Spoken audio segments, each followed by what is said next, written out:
Okay, now let's talk about machine learning. Okay, machine learning is that component of big data analytics where the goal is to have a machine learn from previous data. Okay, now in fact it turns out there are three very important flavors of machine learning. Okay, one is called as supervised learning, the other one is called as unsupervised learning, and the third one is called as reinforcement learning. Okay. In fact, to think of it, there is also a fourth one which people sometimes call as semi-supervised learning. Now, semi-supervised learning, although is very interesting from academic perspective, there are not many business use cases, and that's why these are three important things that people talk about as part of machine learning. Okay. Let's first try to figure out what is the difference between these things, right? So, supervised learning is where you have past data and you also have labels with past data. Okay, and to make it much easier, let's talk about these things from a single use case perspective. Okay, let's say that you have images from eye images from a hospital. Okay, so essentially these are all images and they have been tagged with a particular disease. Okay, so essentially let's say DR is a disease. Okay, DR actually stands for diabetic retinopathy, right? And these days there is a lot of research on actually looking at eye images and automatically detecting whether the image has DR or not. Okay, so let's say if this eye hospital gives you 10,000 images, okay, 5,000 of them have been labeled with as containing DR and 5,000 of them have been labeled as not containing DR. Okay, so both positive and negative cases in that sense. Okay, and your goal is to build a predictive model so as to basically say, given a new image, also that we call as test image, given a new test image from a new patient that just walks in, you want to figure out whether the patient has DR or not. Okay, so in those cases you already have like 10,000 examples or instances where the DR label is present. Okay, and that's why we study that as part of supervised learning. Okay, so supervised learning is the form of learning where there is data as well as there is labels associated with the data. Okay, now let's consider another scenario which is a scenario that fits unsupervised learning. Okay, all of our phones have many images, right? So all of us like to take images, some of us selfies, some of us images at when we visit a tourist spot, sometimes images of birthday parties, both in offices as well as at home, and so on. Okay, so phones contain insane number of images. In fact, most people don't organize their images really, right? So essentially you'll have images over like 2 years all accumulated in your mobile phone, right? Now what if I gave you a tool which takes all of those images, and remember there are no labels in this case, okay, they are just images, right? What if I gave you a tool which takes these images and then automatically groups them into 5 groups? Okay, one of them is family photos, second one is all selfies, okay, if you want to consider that as a separate group, right? Third one is all work related photos, fourth one is about tourist spots, right? And the fifth one could be something like random images, just abstract images. Some of you like to take a picture of a bird or a flower and so on. So there are 5 nice groups of images, right? So remember, in this case it's about organizing whatever data you have. It's not about labeling, it's not about predicting as such, but it's just organizing whatever data you have into groups. Okay, so and that is what is called as unsupervised learning. That is an example of unsupervised learning because here you have data but you don't have any labels associated with the data. Okay, in fact in some cases people don't even tell you that hey, I want 5 groups. What if 10 groups made more sense, right? So that is also a question. So you don't even know how many groups you want to figure out, right? While in supervised learning, exactly you know how many types of labels exist. In fact, in our example there were only 2 types, whether the image contains the disease DR or it does not contain. There are only 2 types, right? But as against that, in supervised learning, first you do not have labels, second sometimes you don't even know how many labels could exist. Okay, now reinforcement learning is learning with labels, but labels can be obtained on demand. Okay, that's the difference. Okay, so in supervised learning somebody gives you those 10,000 examples and also those labels, and you basically work with them. Okay, but in reinforcement learning somebody could give you a label whenever you want to get a label. Okay, and that is why and that's the flavor of reinforcement learning. You have labels and the teacher is available, or the labeler is available all through the learning process. Okay, so a good example of reinforcement learning is in robotics. Okay, so let's say you want to learn, you want to basically have a robot learn to pick up something from here and actually walk two tiles, one like this and the second one like that, and then keep it somewhere on the shelf right here. Okay, it's a very simple task as far as humans are concerned, but it's a very complicated task as far as Amazon robots are concerned or Alibaba robots are concerned, and they actually do this right after learning a few things. Okay, so now to make a robot learn that this is the task that has to be done, you have to deploy something called as the reward penalty mechanism. Okay, and the way it works is exactly the way a child learns. Okay, essentially, the way it works is that you say that, hey, a robot standing here is great, and then what can a robot do after standing here? It can move to the front or back or left or right. Okay, now since the destination is there, if the robot moves in the front, I'm going to penalize it. So I'm going to say that, hey, you have a penalty of -10. Okay, or a penalty equal, reward equal to -10, negative implying penalty. Okay, and if the robot moves to the left, then I basically give it a reward saying you have done a good job, +10. Okay, now two things, there are two things that have to be defined. One is a state and the other is an action. Okay, so a state is basically your position. So this tile is one state, the other tile is another state, and the third tile is another state, and then picking up and keeping something up is another state, and so on. Okay, and actions also need to be defined. So essentially there are a few actions that can be defined for this simple robot, moving front, back, or keeping something up or lifting something from the bottom, and so on. Right? So reinforcement learning is all about learning that in a particular state what actions make sense. Okay, so if you learn that kind of a table, action versus states table, you have learned the robot practically, because it exactly knows in what state what action should be done. Okay, so by coming up with various experiences, so essentially after I'm in this state, I basically take an action and then ask the supervisor or the labeler, give me a label, and that label is actually what is called as a reward or penalty. Okay, so unlike supervised learning, here the label has to be generated online, as in whenever in a particular state the robot tries to do an action, you need to give it a label. Okay, and that's what reinforcement learning is about. Now reinforcement learning is also, can also be used for playing games automatically, video games, right? So essentially video games is also about, in a particular state, what is the next action that you should take.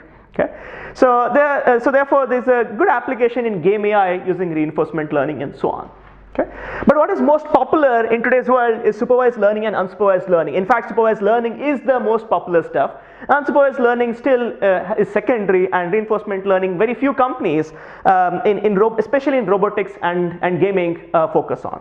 Okay, now so let's look at examples, further examples of each of these, so as to understand them in more detail, right? And before we move on, there are two things in supervised learning that one tries to learn. Remember, supervised learning, what was it? It's basically some learning based on data with labels. Okay, if the labels or something that you want to learn is a number. Okay, so for example, if I want to predict Microsoft stock price tomorrow, or if I want to predict somebody's salary, okay, those are numbers that I want to predict, then it's called as regression.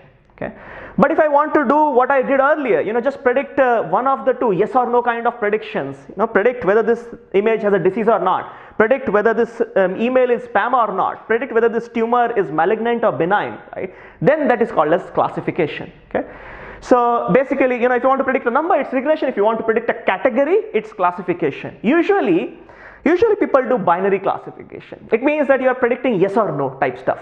Okay, but sometimes you want to predict categories, and they may not be two, there can be more. Okay, so for example, given a web page, try to predict whether it is a health web page, sports web page, politics web page, business web page, or any of those 15 categories. Okay, so then that is still called as classification. It's called as multi-class classification rather than just binary classification. Okay, so sort of summarize, regression is predicting a number, classification is predicting a category. Most of the times it's a binary category, but sometimes it could be multi-class as well.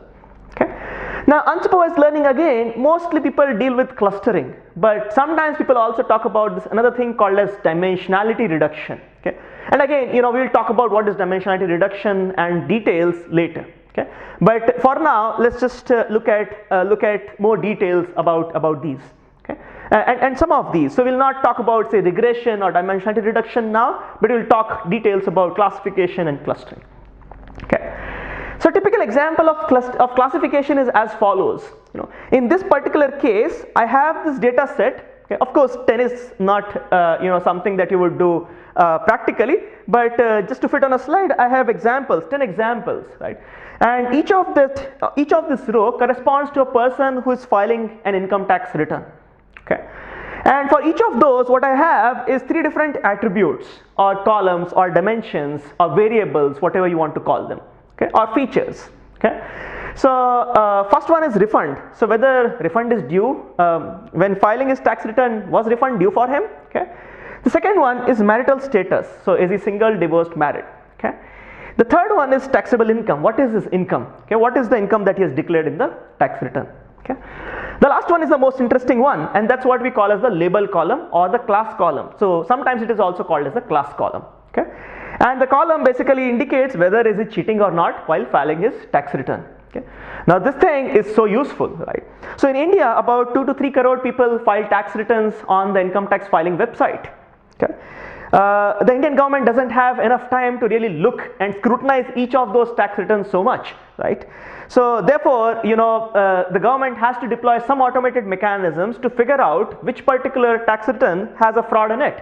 Okay, who is cheating while filing his tax return, and that is where such models are very, very useful. Okay, automatically figuring out based on a few parameters. Of course, in the real sense, these parameters are not just 3; they'll be like probably 300 or 3,000 parameters, many parameters. But here we will see an example using just 3 of these. Okay, so the aim is to take these 10 examples and learn a model out of it. Okay, and one of the simplest models is the decision tree model. Okay. So, and it is so simple that we can just look at this and sort of understand what it means. Okay.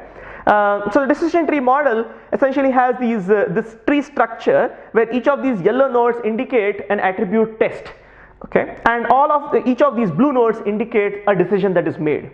Okay, so essentially saying, here first I'm going to check for refund. Okay, if the refund is due, well, this guy was sort of too safe or too dumb to actually pay extra tax to the government. Why will he cheat? Okay, so in some sense, if the refund is due, well, the decision should be no. Okay, so well, this guy is not cheating. Okay, but if the refund is not due and the marital status is, let's say he's married, so yet another reason why he won't want to take risks and cheat. Okay, and that's why if no refund is due but still he is married, we will sort of infer no. Okay, and if you look at it, the data also speaks the same thing. So essentially, if you look at refund equal to yes, wherever there's a refund, okay, rows number 1, 4, 7, the cheating attribute is no. Okay, this guy is not cheated. Okay, and also if you look at it, refund equal to no and marital status is married. So whenever refund is no, all those 7 cases, but of those where the status is married as well. Okay. So this one, and then we talk about 2nd, 6th and 9th, right? The cheating value is still no. So this guy has not cheated. Okay, that's the nice part. Okay. And then, if marital status is single or divorced, big reasons why he can take risks, and especially if his income is much more, then he has all the incentives to really take risk and cheat. Okay. So that's the kind of the tree that is automatically learned. That's the beauty. Okay. So far what people have been doing is experience based analytics. Somebody would say, hey, I am a tax officer for 20 years. I know exactly who could cheat. I can see a person and then tell you this guy is going to cheat or not, right? I can see a tax return and then tell you whether this guy will cheat or not, right? And what they do is to really have this tree on their head, right? They basically have these set of rules in their head, and that's how it works. But can we do better based on the data that we have? So humans can actually process maybe 3 attributes and come up with such sort of trees in their head, right, based on experience. But can we really look at 300 attributes? And in this world which keeps changing, where today you have GST, tomorrow you'll have some other law and so on, how can you continuously keep learning based on this large amount of data and continuously keep improving your understanding of who will cheat or who will not cheat? Okay, that's possible thanks to this classification tool. Okay, and decision trees is just one way of doing this. We will of course talk about many other ways of doing these things. Okay, this was an example based on tax authority and tax data set, right? But there are examples everywhere. So you want to do spam detection. So essentially, when an email comes in, you want to have a classifier, a little classifier sitting out there, which basically looks at the entire email very quickly and figures out whether to put it in an inbox or to put it in junk folder. Okay, so and so on. So there are many examples everywhere where these classifiers are very important. Okay, so that's that. Now coming more to the unsupervised part. Clustering is an example of unsupervised part. Okay. In fact, one example of clustering is as follows. Let's say a company makes carpets. Okay, so now carpets, two particular parameters in carpets is the strength of the carpet and water resistance of the carpet. Okay, and we can actually put each of those types of carpets that the company makes as a dot in this 2D space, okay, or in this plot. So this is a particular kind of carpet which has reasonable strength and reasonable water resistance, but is a carpet which may not be very strong. So on the strength side it is not very strong, but hey, water resistance super high. Okay, now various kinds of carpets that I have, can I group them together nicely? So of course in this 2 feature space it is sort of very obvious that there are 4 nice groups. Okay, so and can an algorithm automatically figure out those groups is the question. Okay, especially when I don't have just 2 features, but actually I have like 2000 different features representing each of those objects. In those cases, humans can't visualize 2000 features and then figure out groups here and there. Okay, how can I group these guys together, right, automatically is the question which clustering answers. Okay, so I can figure out that hey, there's group A, there's group B, there's group C, there's group D, and then somebody can semantically figure out that hey, A is the group of people who would like to, schools kind of places are the places where such carpets make a lot of sense. You need heavy strength material because hey, children, strength should be good, but water resistance is not that important. Okay, but D is that kind of places, health clubs, where both strength and water resistance make a lot of sense, and so on. Okay, so clustering is all about automatically discovering the underlying structure in the data, automatically discovering underlying groups in the data which is available to you, right? And as we notice, there's no labels here, so nobody gave us any labels here. We basically just looked at this data as follows. So we basically just had a 2-dimensional data, so strength and water resistance, and what we tried to do was to try and figure out 4 important groups that make sense. Okay, so a very common example of clustering is what is called as market segmentation, and that's the most killer application of clustering, which is very popular. Okay, let's say Airtel wants to figure out different groups of customers, and one group could be